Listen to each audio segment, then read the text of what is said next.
Welcome to your academy, Munilal sir. My dear students, today I am going to teach you third lesson of your book Beehive. The topic is the little girl. Dear students, in this chapter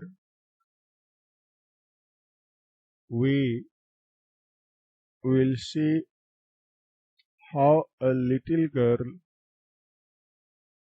is afraid of her father, and how is she able to change her idea about her father at the end of the story.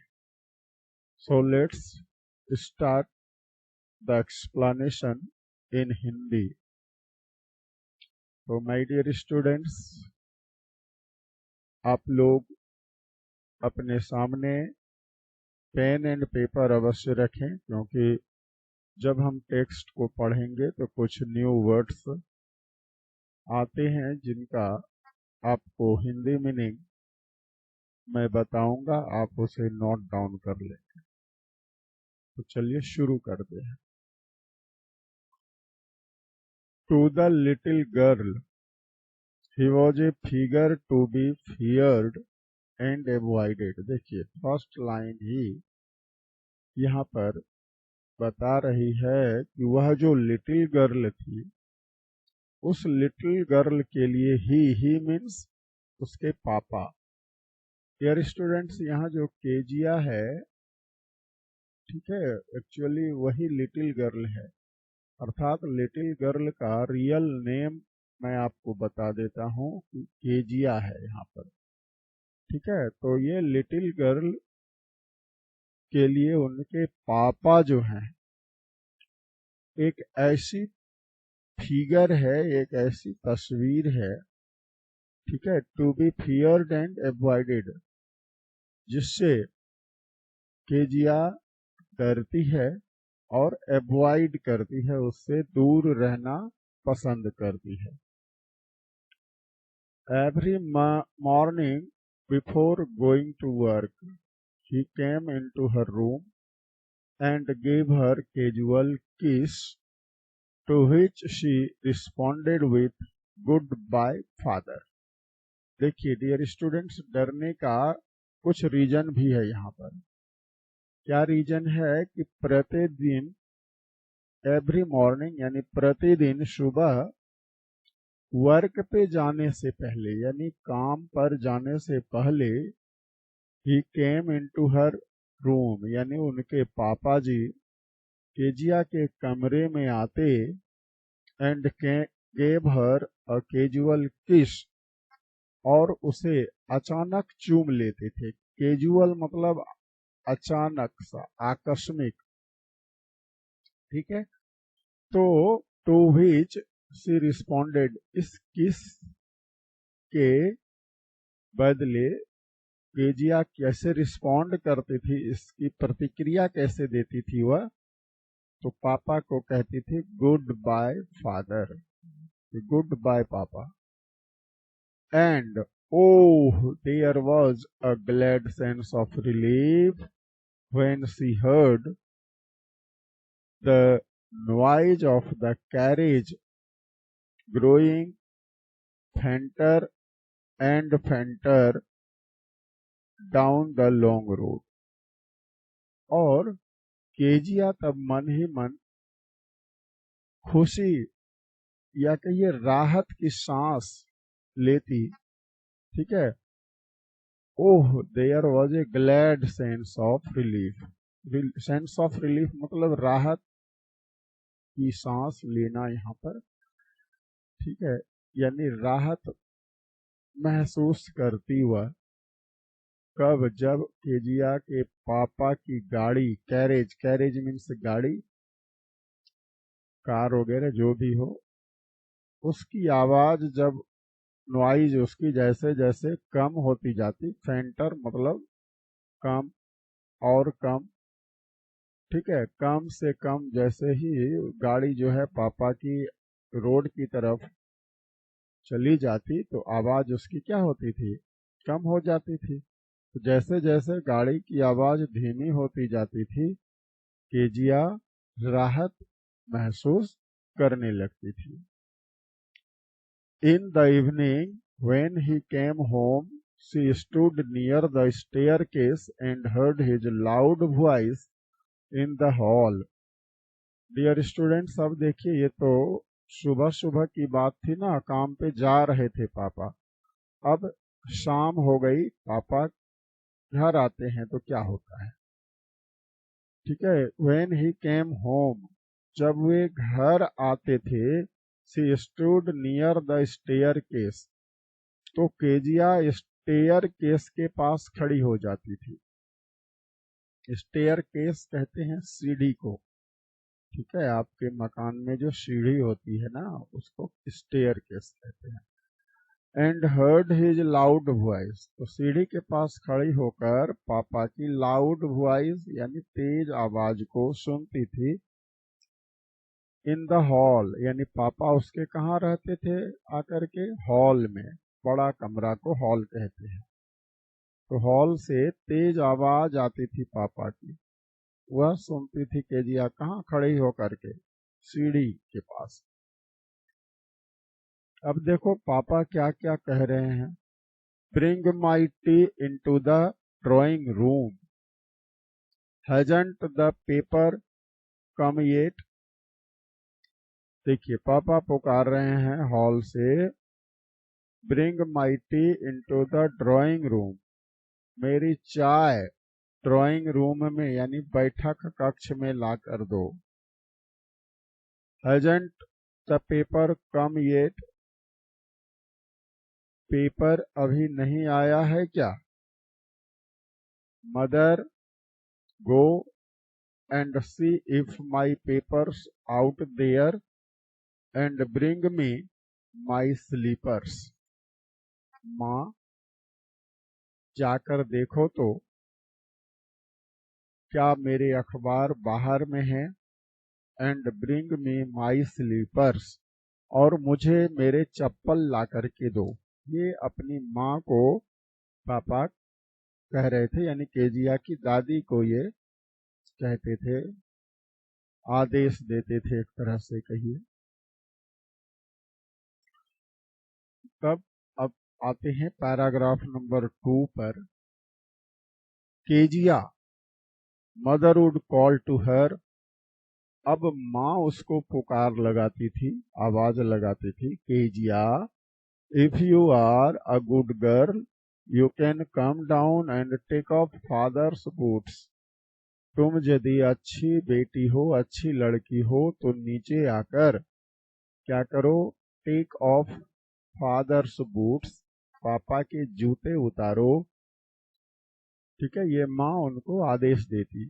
Slowly the girl would slip down the stairs, धीरे धीरे वह लड़की सीढ़ियों से नीचे खिसकती। More slowly still across the hall, और hall के सामने आकर और धीमी हो जाती थी। And push open the drawing room door, और ड्राइंग रूम के दरवाजे को धकेल करके खोलती थी। पुश मतलब धक्का देना, ठीक है, धक्के देकर खोलती थी। By that time he had his spectacles on and looked at her over them in a way that was terrifying to the little girl. अब केजिया जैसे ही ड्राइंग रूम का दरवाजा खोलती है तो देखती क्या है कि उनके पापा जो हैं अपने स्पेक्टिकल्स यानी चश्मे को पहन रखे हैं, ठीक है, और चश्मे पहन करके जब केजिया की तरफ उनके पापा देखते थे तो कहता है वॉज टेरिफाइंग, यह जो है उनके लिए भयानक था, उस लिटिल गर्ल के लिए डरावना सा लगता था। Well Kezia hurry up and pull off these boots and take them outside. देखो अब पापा उनको कहते हैं, अरे केजिया जल्दी करना, पुल ऑफ दीज बूट्स, इन जूतों को उतार कर क्या करो, टेक देम आउटसाइड, बाहर ले जा. Have you been a good girl today, कहा आज तुम अच्छी लड़की बनकर घर पे रही या नहीं, यानी कोई शरारत तो नहीं की तुमने. तो केजिया जवाब दे रही है, देखिए, आई डोंट नो फादर, यानी वह हकलाने लगती है. ठीक है, एक बार यानी एक आवाज में नहीं बोल सकती है कि आई डोंट नो फादर, ड करती है वह. तो फिर देखो पापा को थोड़ा सा गुस्सा आता है. यू डोंट नो, यानी पापा उसकी मिमिक्री करते हुए कहते हैं, तू नहीं जानती. If you stutter like that, mother will have to take you to the doctor. कहा तू इस तरह हकलाएगी ना, स्टटर मतलब हकलाना, ठीक है, तो माँ को तुम्हें डॉक्टर के पास ले जाना पड़ेगा, यानी मम्मी तुम्हें डॉक्टर के यहाँ ले जाएगी. अब देखिए paragraph 3 students. She never stuttered with other people, had quite given it up, but only with father, because then she was trying so hard to say the words properly. यहाँ पर क्या बता रही हैं राइटर कि डियर स्टूडेंट्स की जो Kezia की हकलाहट है ना, अदर पीपुल के साथ नहीं थी, यानी केजिया दूसरे लोगों से जब बात करती थी तो विदाउट स्टटरिंग, बिना किसी हकलाहट के. ठीक है, she never stuttered with other people, other people के साथ, दूसरे लोगों के साथ कभी हकलाती नहीं थी. Had quite given it up, यानी हकलाना उसने बिल्कुल छोड़ दिया था. बट ओनली विथ फादर, लेकिन केवल पापा के साथ हकलाना उसका रह गया था. क्यों? बिकॉज देन, यानी तब, यानी पापा के सामने, she was trying so hard to say the words properly, पापा के सामने अपनी बातों को प्रॉपरली कहने के लिए, ठीक से कहने के लिए वह बहुत ज्यादा प्रयास करती थी, बहुत कोशिश करके बोलती थी, इसीलिए वह हकलाने लगती थी. What's the matter, what are you looking so wretched about. अब पापा उनको डांटते हैं कि क्या बात है, what are you looking so wretched about, अरे तुम किस बात को लेकर इतनी परेशान हो, इस बात को लेकर तुम इतनी उदास हो, क्या हो गया. रैचेड मतलब उदास, खिन्न. ठीक है. मदर, अब केजिया के जो पापा है ना, वह अपनी माँ से कहते हैं, mother I wish you taught this child not to appear on the brink of suicide. कहा माँ, मैं चाहता हूं कि काश आपने पढ़ा दिया होता इस बच्ची को कि भाई अपने आप को सुसाइड के कगार पर ना ले जाएं. ठीक है, ब्रिंक मतलब कगार होता है, किनारा, अर्थात इस अवस्था में ना ले जाएं कि वह सुसाइड कर ले. Here Kezia carry my teacup back to the table carefully.